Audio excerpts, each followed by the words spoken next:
Story time, yeah. Hey, beautiful. Hey, handsome. How are you doing today? It is about that time. Nosy people, what y'all want to hear today? Okay, so yesterday I was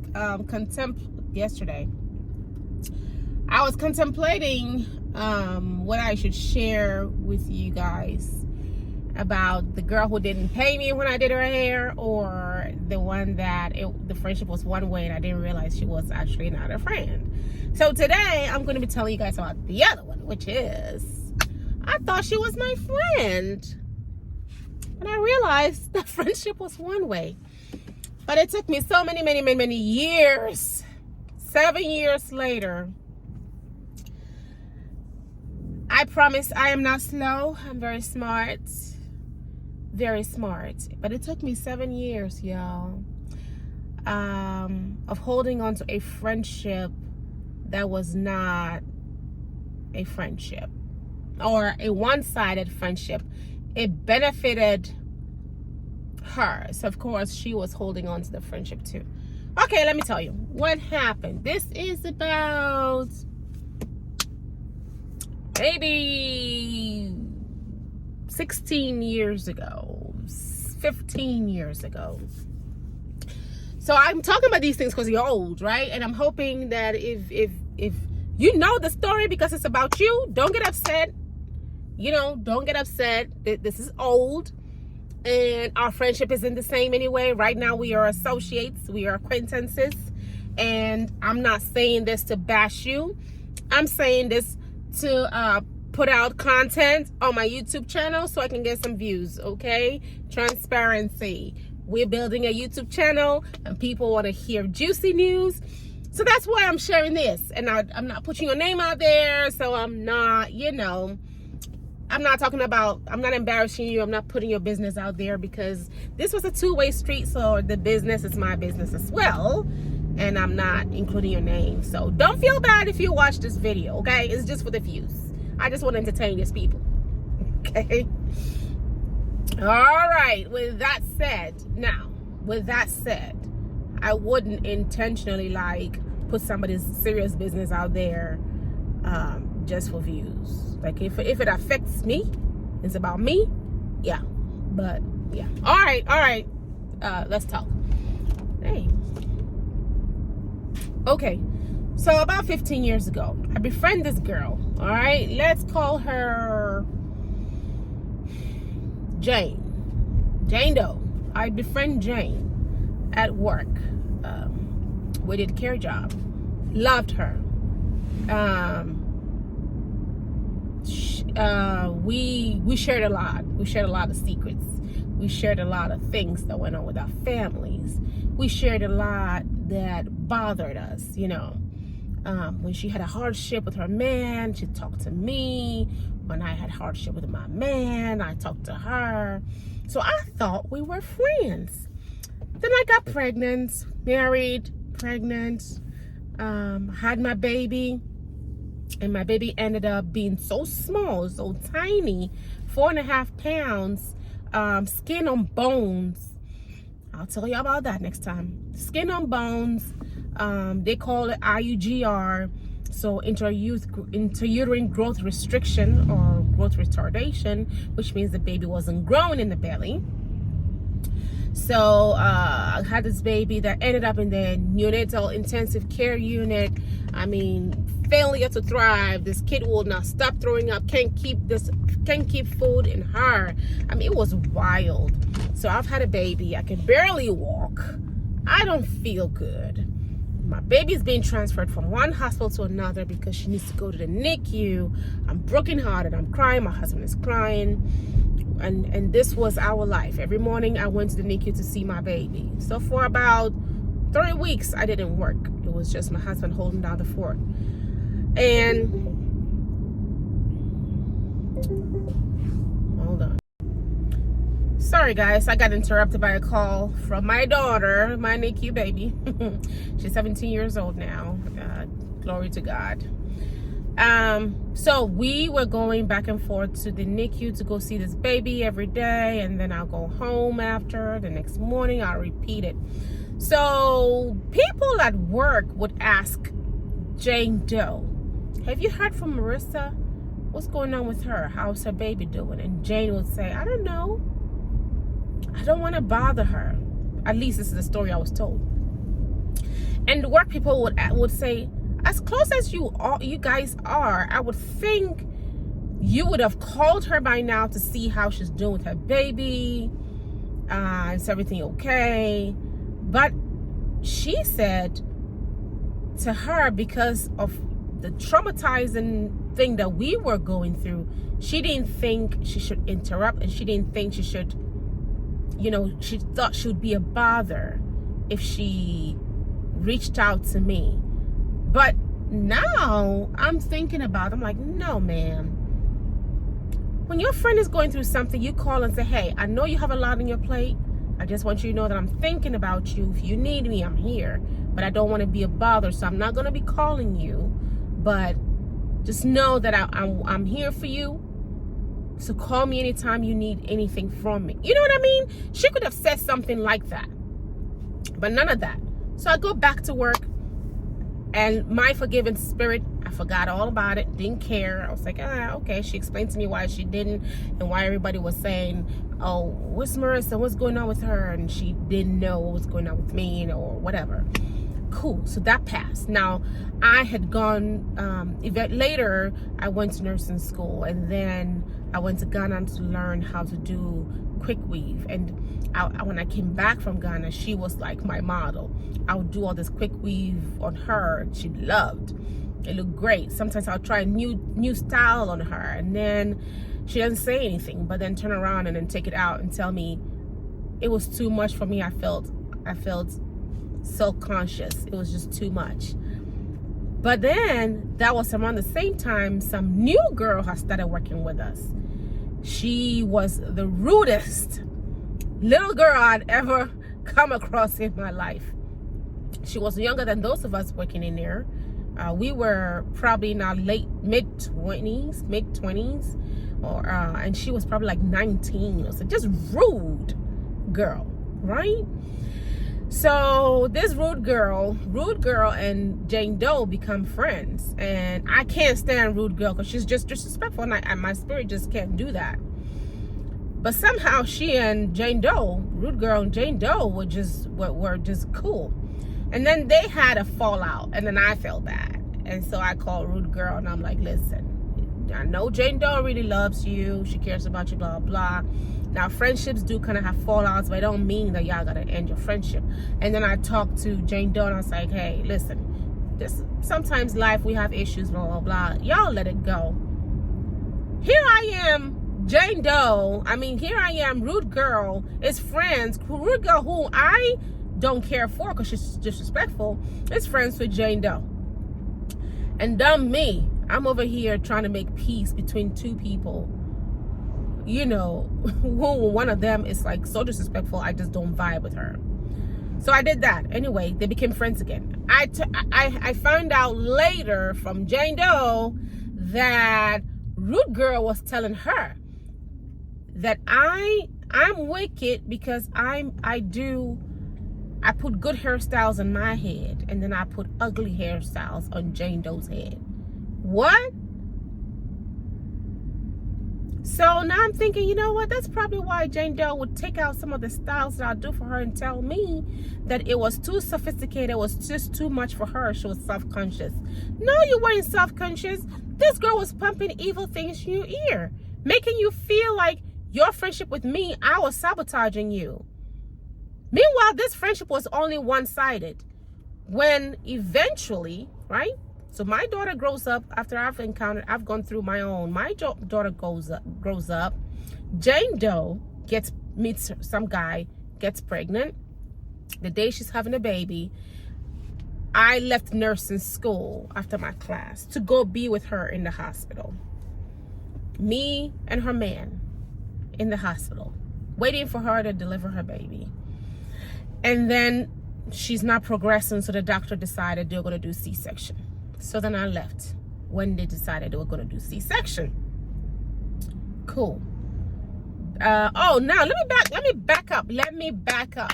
before Jane Doe's baby comes, I'm the one that planned her baby shower. I reached out to church folks, our friends, her cousin who was a DJ. I got the hall, everything. And food, and who's cooking what, who's bringing what. I got everything, and I decorated the hall, and we had her baby shower. Because that's what friends do for each other. No? But this friendship was one-sided. I didn't see it. So then when she had her about to have a baby, I was there in the hospital with her man. We're waiting. Then the doctor said C-section. So I said, okay, cool, C-section. So I left. She had the baby. I went home. I saw her. I saw her baby. You know, life went on. So she had a baby. Then she had her second baby. She having issues with her man and all that. Hey, we all have issues with our man. Because when I was having issues with my husband, I would talk to her, and she would talk to me about her boyfriend. So you ain't going through anything that's extraordinary like what other people don't go through. We all going through crap, right? Anywho, so do you know what happened? I get pregnant with my second child, my son. I'm about 8 months, almost 9. No baby shower in sight. The friend group that I had, and this was the strangest thing that I couldn't understand this, because I had at least planned 2 baby showers, at least decorated one person's wedding. When people had events, I'd cook and take it with me. I wasn't a bad person. I'm not a bad person. Hell, most of them have made me the godmother to their kids. And then I'm pregnant with my son, no baby shower in sight. And I'm thinking, wow, that's how the world is. When it was my turn, no one. Okay. So one of our mutual friends, my husband and I, one of our mutual friends said, I can't believe y'all haven't planned any baby showers. Okay, in that case, let's do something. So I didn't know about this, right? My husband's telling me this later about the baby shower that a mutual friend talked about. So my husband and our mutual friend decided that they were going to throw a surprise baby shower for me. And this woman is not in the African community. Africans party differently. We party late into the night. And this woman, just trying to do something for us, decided to plan a baby shower, and they decided to surprise me. So my husband went through my phone, found Jane Doe's number, because she knows me and Jane Doe are cool, right? And we used to work, and now I'm a nurse, so I didn't work with Jane Doe where they were working, but where we used to work. I wasn't working with Jane Doe anymore because I had to become a nurse, and now I was working in a hospital, and Jane Doe was still at the care job. So my husband goes to my phone, finds Jane Doe's phone number, and called and said, hey, we're planning a surprise baby shower for Marissa, so I have some invitations for you to give it to the people while y'all used to work together.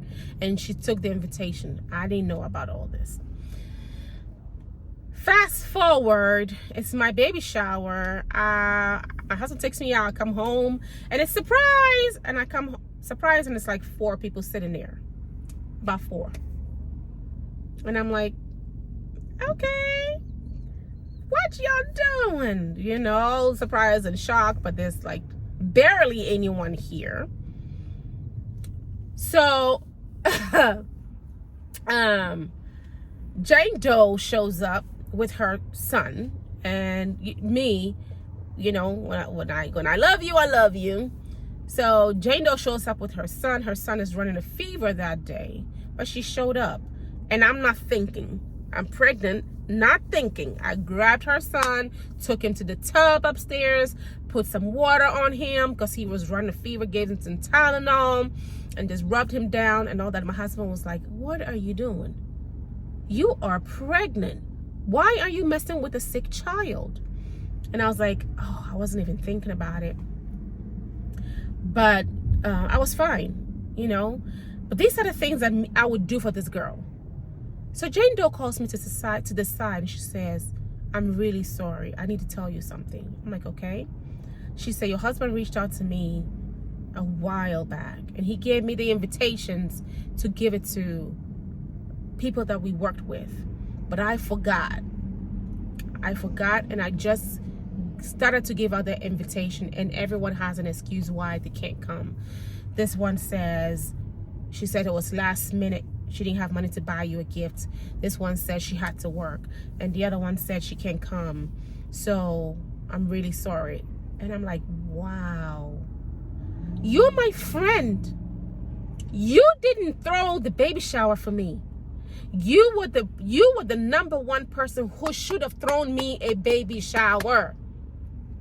She says she's not into, she's shy and she's not good at, but when you're not good at something, you ask for help. You ask people who know how to do it and say, hey, my very good friend is pregnant. I want to throw her a baby shower, but I don't know where to start. Can you help me? Like, you don't just do it and say, I don't know how to do these types of things.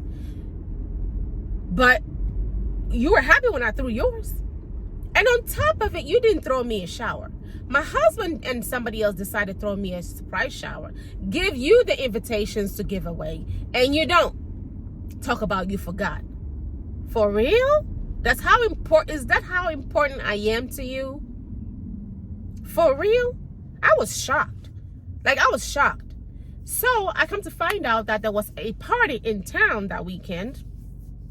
So the other friends, supposedly, not even friends, acquaintances or associates, whom we were like husband and wife friends. And when one person had a party, all the husband and wives went to that party. They also didn't show up at this shower. I mean, this whole thing was kind of like, they didn't show up. It didn't make sense to me. And the one reason why I think they didn't show up is because my husband is very like protocoled and principled. And I think because they know him and they know the invitation said 4 p.m. to 7 p.m., I think folks didn't even bother coming because they're like, oh, there's a party in town. By the time we leave this party to try to go to the baby shower, it'd be over. But a few people stopped by, though. I'll say that. At least 3 people stopped by late at night, so they didn't care. They came. But the others did not come. And I think overall, maybe there were about 6 or 8 people at my baby shower.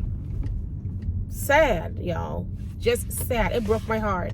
It really did. It really did. Because, oh, and the other lady, one thing I'll tell you too, there was a lady that I went to church with who was also kind of like very quiet. I threw her a baby shower because I felt like she really didn't know people like that. So after I've had my son, during my son's christening, I asked her to make me some meat pie, and she told me that took too long. She couldn't do it. Meanwhile, for her baby shower, I made labels for her individual water bottles, decorated her chair with another person. We hosted and threw her a shower. But then when it was my turn and I asked just to make me meat pie, she said it took too long. So she'll make me chocolate pie.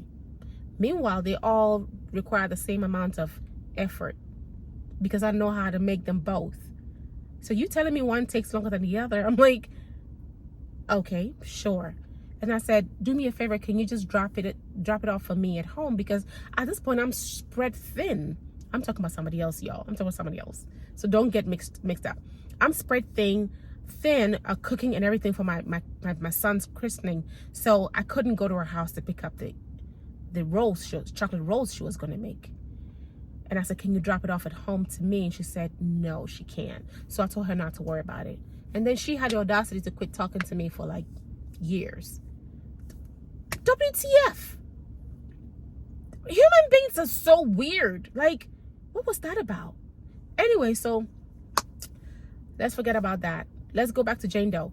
All right, so yeah, people didn't show up at the shower. We had all this food that we didn't know what to do with. The baby shower cake was there. Didn't know what to do with it. Fast forward, I delivered my son. C-section. I had my son. Not once. I was in the hospital for 3 days. Not once did Jane Doe come to visit me, to come see me and my newborn. I've been home this time, maybe about a week. She says, I'll come see you and baby. I said, okay. She didn't show up. Text me the next day, sorry I couldn't come yesterday. I'll surely come see you and baby one of these days. I said, okay. A couple of days go by. She texts me, I'm going to come see you and baby tomorrow. I said, LOL.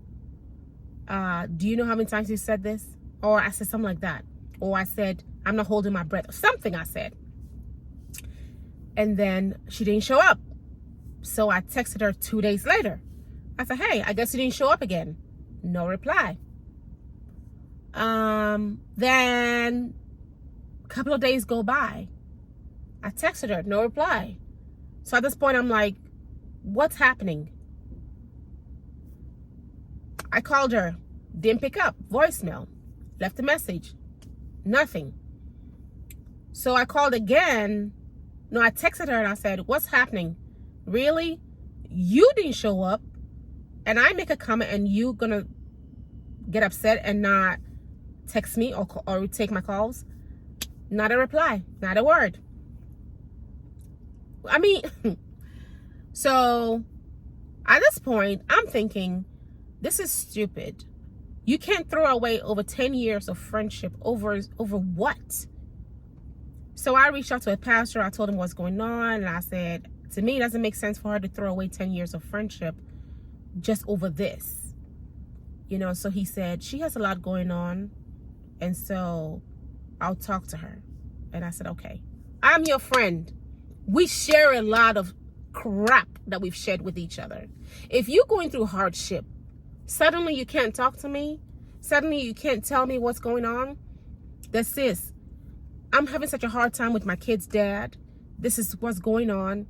Just give me some time. I'll come see you. Well, since when can you not talk to me? Why are you being brand new? All of a sudden, you're not telling me what's happening. Couldn't tell me what's happening. And you're holding it. And you want to come see me but can't. And I don't know what's happening. If you talk to me, of course I'm going to understand. Of course I'm going to understand. But okay, you're going through a lot, so you can't come see me. But if you're not talking to me, how am I supposed to know? You know what I'm saying?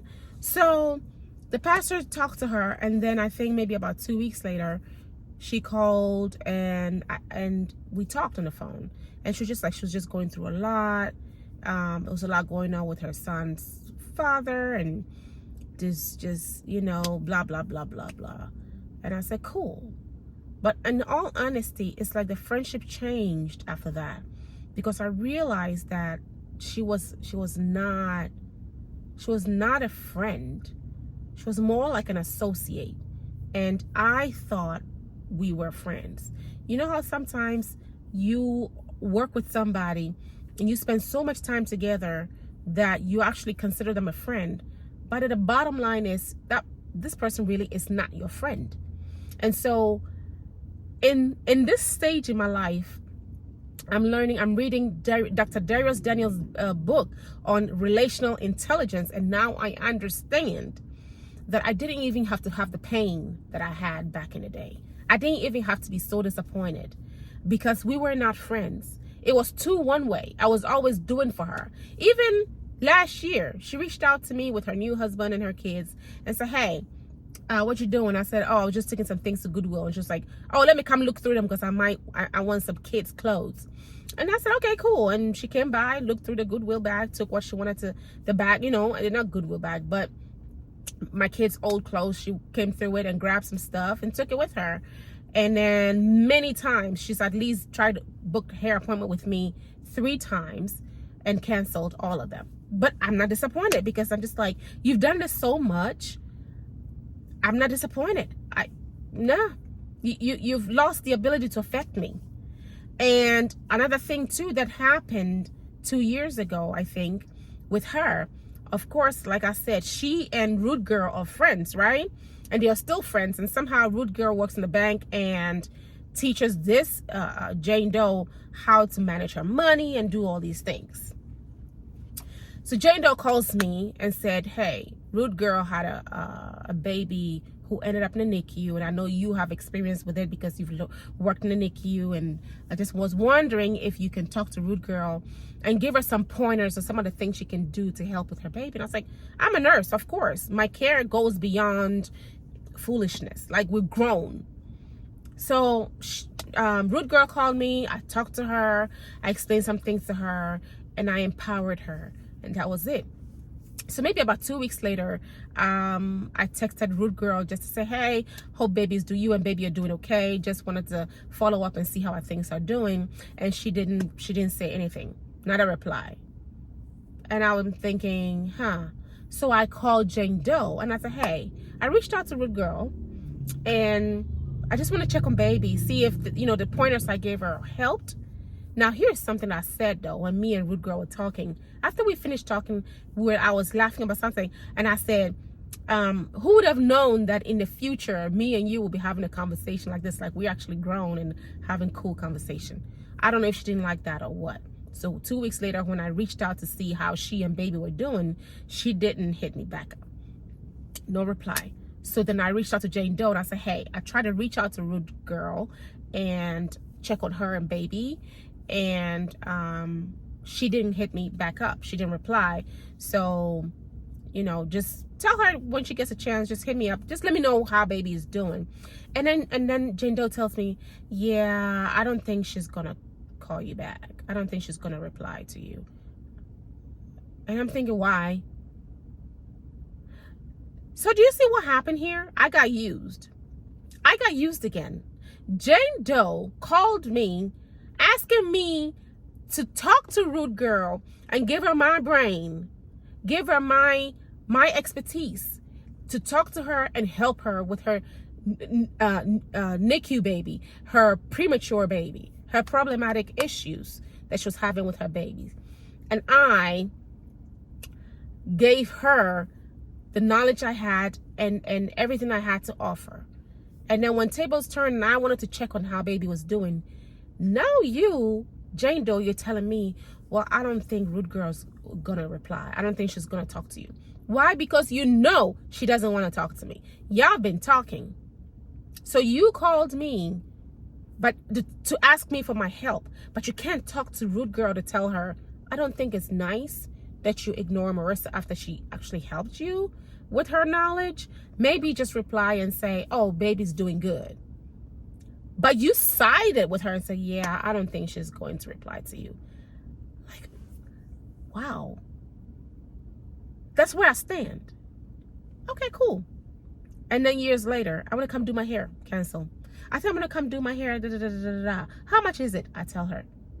Hey, I don't think I can make it. Cancel.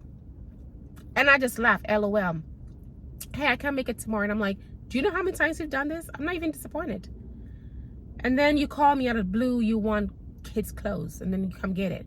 Like, this relationship was so one-sided, but I'm over it. You know what I'm saying? Like, that it's not a relation. I don't miss anything out of this friendship that was over. I just realized who my true friends were because of this experience. Anyway, this video is too long. Let me go ahead and end it here, but I just want to empower you that when your relationship with somebody is one-sided and you are doing everything, reassess. Sit down and reassess and determine, is this an associate, somebody that I work with and I'm with all the time, but they're not a friend? Is this some acquaintance, somebody we hang out with, but not my friend? Or is this somebody that's true friends and wants the best for me and I want the best for them? Determine where they fall. And don't be disappointed when it's just somebody you work with or somebody who's just, we hang out once in a while. No, true friends are there for you. You can actually expect something from a true friend. They also expect something from you. They actually affect you emotionally. The others, they shouldn't. They shouldn't. So anyway, I shared this with you to say that it took me years to determine that an associate was not a friend. And I am okay with it. And if I have something that I'm going to throw away, like something I'm taking to Goodwill, and she wants it, I can give it to her.